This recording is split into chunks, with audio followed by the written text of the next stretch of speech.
بسم اللہ الرحمن الرحیم۔ السلام علیکم۔ قواعد زبان ہندوستانی ڈاکٹر جان گل کرائسٹ نے لکھی۔ قدیم ناروکتیو مالا میں ارتھ یا ارتھ ایک دیوی کا نام ہے جو خود ایک تقدیر ہے۔ علامہ آئی قاضی نے 15 دسمبر 1938 کو کراچی میں یوم اردو کے موقع پر خطبہ صدارت دیا۔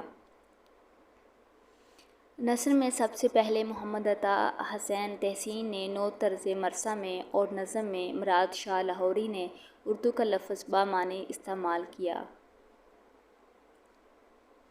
پوائنٹ نمبر 38 ہے، اردو نثر کا ارتقاء آغاز ڈاکٹر رفیہ سلطانہ کا تحقیقی مقالہ ہے۔ 39 بادشاہ نامہ اور تاریخ فرشتہ عبدالحمید لاہوری کی کتاب ہے۔ آگے ہے 40 پوائنٹ، قصص ہند کا ڈاکٹر گل کرائسٹ نے دیباچہ لکھا۔ 41 بعض اوقات اردو کو مورس بھی کہا جاتا ہے۔ مور دراصل ہسپانیہ کے مسلمانوں کو کہا جاتا تھا۔ اردو کو مورس اس لیے کہا گیا ہے کہ یہ مسلمانوں کی زبان ہے۔ میر کلوش ارش کا نام محمد حسن عسکری تھا۔ میر کے ایک بیٹے کا نام فیض علی فیض اور بیٹی نام صاحبزادی بیگم تھا۔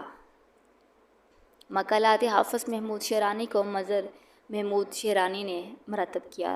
یہ کچھ پوائنٹس اردو کے بارے میں تو میں نے جو آپ لوگوں کے ساتھ شیئر کیے ہیں، تو انشاءاللہ کل بھی کچھ انفارمیشن کچھ پارٹس میں آپ لوگوں کے ساتھ شیئر کروں گی۔ مجھے اپنی دعاؤں میں یاد رکھیے گا۔ اللہ حافظ۔